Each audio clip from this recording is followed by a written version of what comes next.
What's up guys, Ryan and Greg Hello. here, and like you all, we are extremely excited for AHS 1984. Now, of course, we're going to be breaking down every episode of the new season, but before we do that, we want to get you prepped for 1984. So here is everything we know about the upcoming season of AHS. Is it really everything? I hope so. Kinda, sorta. I mean, we're guessing a lot. Let's a be little honest. bit, some of it's, You know, we've only seen trailers and teasers. it's a dartboard, but we think we're right. Yeah, we're right.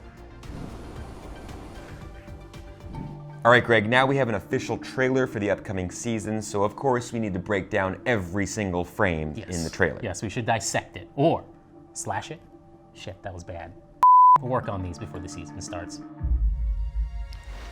If it feels good, go with it.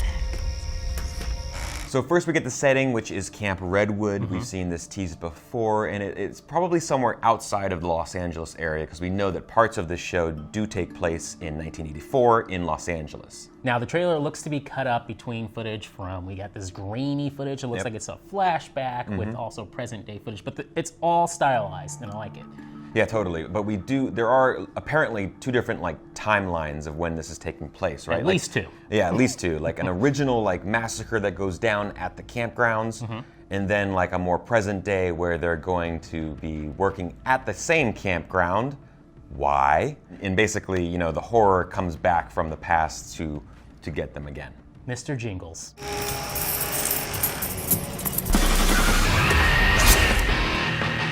And if we're judging this grainy footage as a horror trope from a lone survivor, that lone survivor has to be then Leslie Grossman's character. This definitely makes the most sense, right? Almost everyone was murdered in this original massacre, and there's one person left to kind of tell that story, as you said. Leslie Grossman is now a camp counselor at that same camp, it looks like. So she would be able to kind of, know the details of what happened years in the past. And basically, maybe it could be last year, or it could be, it could be just a few years in the past, but also kind of warn new people, or just cover up the massacre and try not to. Yeah, I think covering up the massacre might be the way that this is all going to play out. Maybe she's even involved in it years later. That's a good boy. Good Jason. Now, in that same sequence of footage, we can see what looks to be Mr. Jingles, which is the bad guy, the murderer, who has keys on his side, and when he walks, Where he gets the name Greg, Mr. Jingles. It's Jingles. So, what do we think about the keys, though? I would love it if does he take a key from each victim, one by one as a memento? I now have your house key. No, he's likely a janitor. Yeah, it seems to be, maybe he has the keys to different properties on the campground.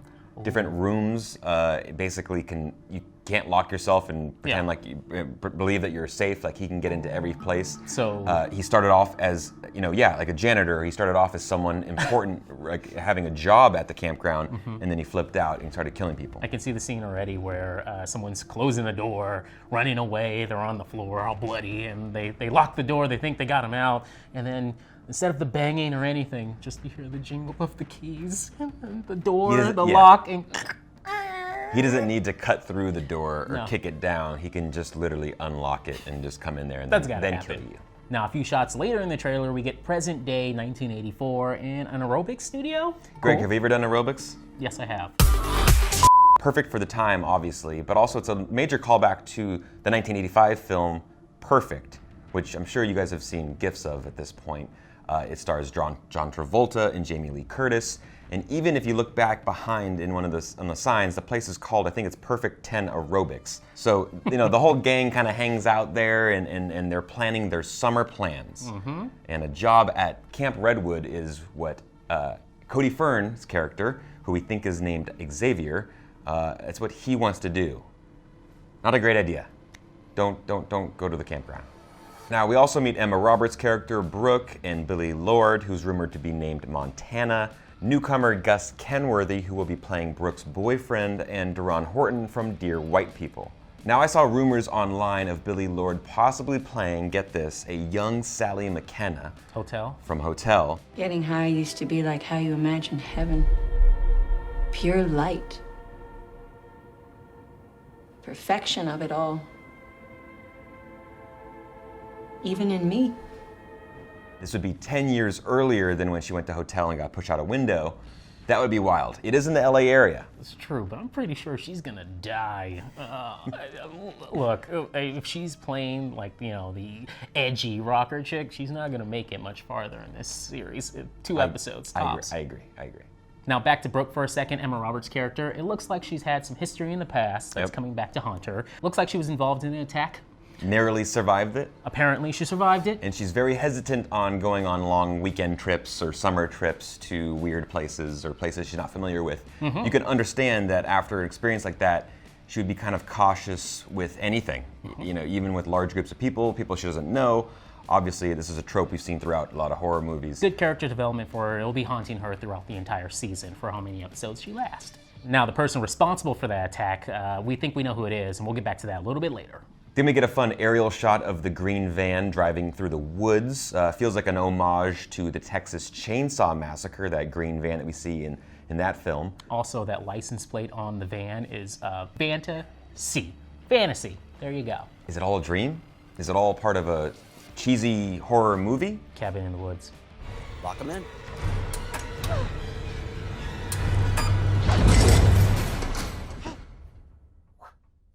Now, while they're driving in the woods towards Camp Redwood, they're talking about a killer who's on the loose in present day 1984.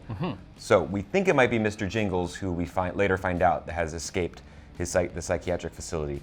But it also could be a totally different person, like the guy who has that weird curved knife, or another killer who's a copycat killer. It literally could be any number of people who's this killer on the loose in present day 1984. Yeah. And then they hit someone. Look out! You say you found him in the middle of the road? Not exactly. He was by the side of the road? I know what you did last summer / I know what you did last Friday the 13th kind of thing. Cool. I'm in for it. I'm just waiting for Jennifer Love Hewitt. Not happening. What are you waiting for, huh? What are you waiting for? Side note, I like the fact that Cody is behind the wheel this time and not in front of it like last season.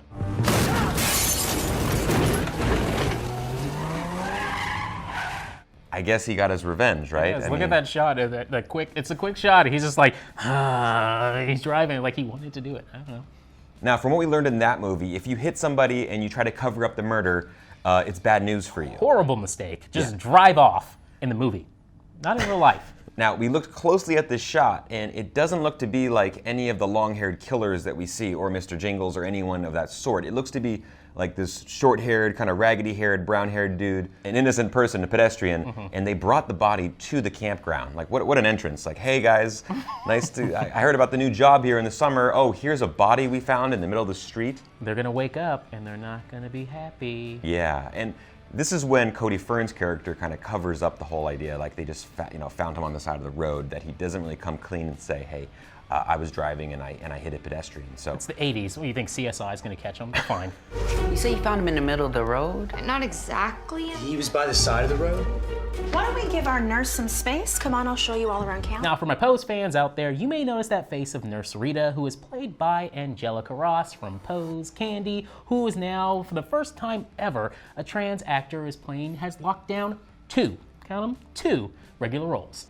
We then get another shot of Leslie Grossman's character, who, again, I'm telling you, we called it, I think. We said she could be a camp counselor or something who runs the grounds for a while. And I feel like she, like I said, she survived that original massacre or something, and she probably has covered up some of the secrets of the place. Maybe. Well, Chef Birdie, the next character we see in there, definitely has something to hide. I'm certain there's something going on there. Yeah, there's not just good memories of this place. She definitely has seen some stuff go down here and just doesn't want to scare all this fresh new blood that has entered the campground.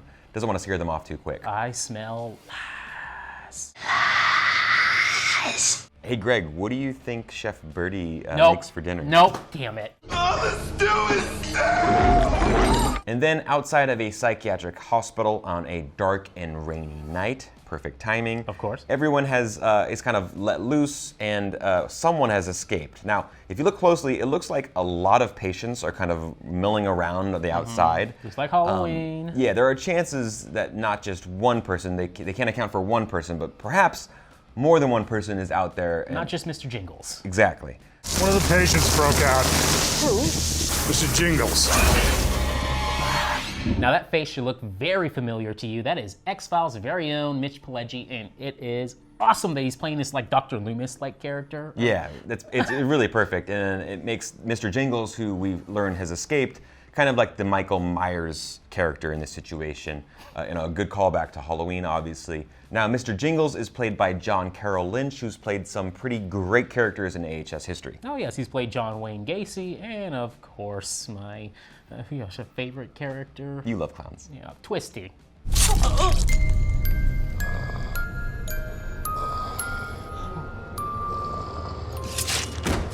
Now, we dissected this scene even further. We slashed it up, as Greg would say. I did not.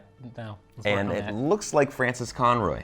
Yes, I think that's Frances Conroy in this shot. She will be in this season, regardless if God. that's her or not, but I'm pretty sure that's her. Now, Mr. Jingles might not be the only person to terrorize our campers this season, as we see in the trailer another knife-wielding foe who happens to have the same knife that we saw in the character announcement video from a character portrayed by Zach Villa. Now, it's a high probability that this is the same person that attacked Brooke earlier on and then comes back to haunt her again. Maybe he gets out of a facility as well and finds his way back to Brooke and kind of haunts her throughout the series. Now, in addition to that, there's one more killer in these teaser trailers that we got. Now, in all 5 or 6 of them, it's the same killer with that mask that we saw in the first teaser. Kind of looks like Kane, like a Kane wrestling mask. Yeah. Now, and he has more of like a machete. Yes. Now, is this character going to make his way to the show as well? I think so. So you're saying that there might be 3 or more killers on this season. This is the worst summer camp ever. Now, after that, we get a barrage of shots, quick, fun action slasher shots. But if you stop it for 1 second, you'll see Matthew Morrison from Glee, who will be making his appearance in AHS for the first time ever. With his lovely mustache. Yes, and apparently the mustache isn't the only thing we're going to see this season.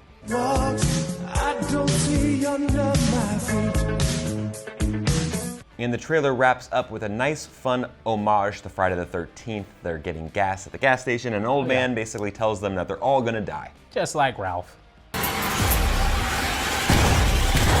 You're all gonna die.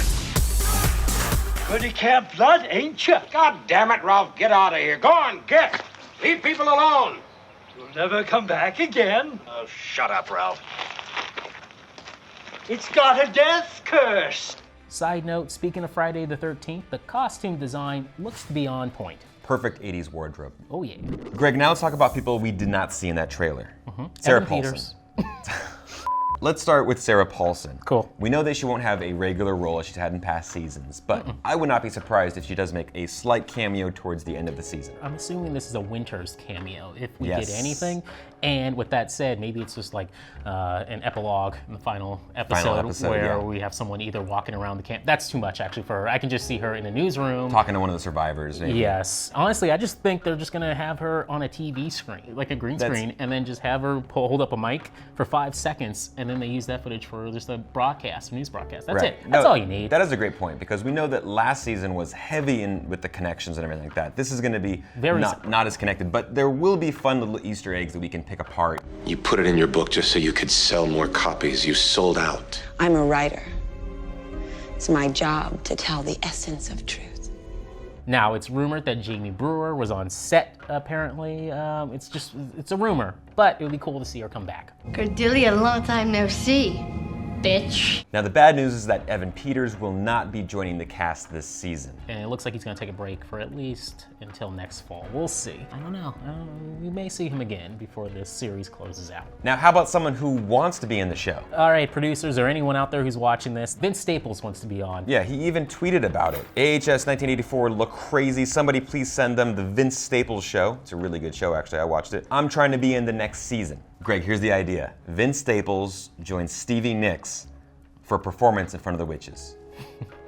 Who says no? Make it happen, please, God. We just wanna have fun. Yeah, I'm so nerfy, my loves. Now, there will be 10 episodes this season, which is great. We have the first 4 titles of the episodes that start us off. The first one being Camp Redwood, probably when we're introduced to the camp itself. Of course. Number 2 is Mr. Jingles. I think maybe this calls for like a flashback of the original story of Mr. Jingles, his origin, and how he got like kind of put into this psychiatric hospital, and then maybe his escape at the end. Number 3 is called Slash Dance. It sounds a little aerobics-y. with some type of murder. I don't know, maybe they're doing like some dances at the camp and then someone gets killed. No? They do some workouts and... Okay, no. And number 4 is called True Killers. Killers plural there. Another piece of evidence that leads me to believe that there are more than one killer, obviously. Speaking of the idea of multiple killers, I think the obvious choice of Mr. Jingles is a bit of a misdirection for us. I don't think that he's the obvious choice to be ultimately the big bad of this season. Maybe he's not even a killer. Yeah, maybe he was trying to, you know, he was there during the massacre itself. He's sick and he tried to help someone, but was maybe framed for the murder, and they kind of threw it all on him. And now he's couldn't out. defend himself. He's looking for the real killer. Now, back to Zach Villa's character for a second. While we wanted this young Thredson, Johnny Morgan storyline embedded into this season, it doesn't look like they're going that way with this character, and it looks like it's a representation of Richard Ramirez. Now it looks like the corporal form of the Night Stalker will be terrorizing the kids of Camp Redwood right before he haunts everyone at Hotel Cortez years later. My pleasure to welcome you to the Hotel Cortez. This is your second year joining it? Third. I died in 2013. Now, this actually lines up with Richard Ramirez's crime spree, which started in 1984 and ended in 1985, where he killed 12 people. Or maybe this could be a copycat killer, still your Johnny Morgan, because Brooke got away. She didn't die. Yeah, it's completely plausible that maybe someone had heard about what she went through and is then now terrorizing her, you know, a few months or years later down the road. Now, one thing we did notice from this trailer and all the teasers is that all the characters have pretty much the same clothes on the whole time. So it looks like this footage is pulled from, you know, the first few episodes of the season. My question is, how do they stretch this entire thing over 10 episodes? Does it keep going? Like Psycho, we just get another crop of kids into the camp and then we do it again? Well, my first thing is that it's called AHS 1984, right? Like, if it only took place at the summer camp, maybe you'd think it'd be titled AHS Camp Redwood. Yeah. AHS Summer Camp. But here it's titled AHS 1984. So, will we see the story move beyond the summer camp after a close call with someone trying to kill all these kids? Maybe we get different tropes. We get the summer camp trope, and then the kids run out from there. And this is where we get our Hills Have Eyes Texas Chainsaw Massacre thing. When they're running out there, they meet a bunch of cannibals. Maybe the kids run into a small town, and this is where you get your Halloween Slumber Party Massacre stuff. And then they go from there. I don't know, Nightmare on Elm Street. Maybe they keep just jumping around. So basically the season is 1984, and it's kind of an homage to all these different genres of horror. Yes. And we basically have our characters going through the misery of and everything. trauma of everything back to back to back. Yeah. I'm in. One thing's for sure is that it seems unlikely that it would just take place over a weekend or a week at summer camp. I hope it does. There's but way too much stuff to fill for 10 episodes. I just want a slasher season, but I have a feeling you're right. I think that it's like the first 4 episodes tops, and then we're moving on to something else entirely different. Now, another idea is that it's a slasher movie inside of a slasher show, so that these people might be playing actually actors. This is basically Roanoke all over again. Yeah, that's way too much like Roanoke. But in one of the teasers, those little trailers we got, the vignettes, there's one with actual footage from this season in there. You can see Emma Roberts in there. Right. So are they trying to tell us something, or is that just for the teaser? Yeah, I think it's just for the teaser. I think that we have to take these teasers with a grain of salt. We know past seasons teasers, they don't really reveal too much of what's going to go on in the plot itself. It's kind of just more creating a tone of the show and what to expect in terms of, hey, campy slasher horror. Like, that's what's to expect. But I don't know if it's going to be, hey, she's going to be an actress in a TV show that they're watching. I hope it would be too similar, like you said, to Roanoke. It's like they've already done this. Why do the same thing again? Now, you mentioned Cabin in the Woods, which dealt with these experiments, these evil scientists doing experiments on these kids. What if they flipped that script and did a more like supernatural feel to this? Yeah, you need some kind of supernatural feel to it. What about aliens? I mean, we saw a tiny bit in Asylum, and we've always wanted more of the kind of the aliens to be involved in this. Maybe. Could they be behind is it weird to have a horror slasher thing with aliens? They're setting up this program for these kids to keep going through. I would be okay with that. That sounds fun. But no witches, no voodoo, none of that stuff. No. Clearly, we have a ton of questions for this upcoming season of American Horror Story. Yep. One thing I do know is that you and I have a ton of classic horror movies to watch to get ready for this season, and we would love to hear from you guys of what you want to watch to prepare yourselves. Maybe we should show them our list. I think we better stop. Nancy? Angela! You think we should show it? Yeah, I think we should do that. Let us know what movies you'll be watching to prepare for 1984 in the comment section down below. I'm gonna get started with Battlefield Earth, you know. I'm gonna watch Waterworld. Oh, what about horrific movie? Postman? Yeah, I'm gonna actually Cable Guy. Baby's Day Cable Out. Guy would be good actually to watch.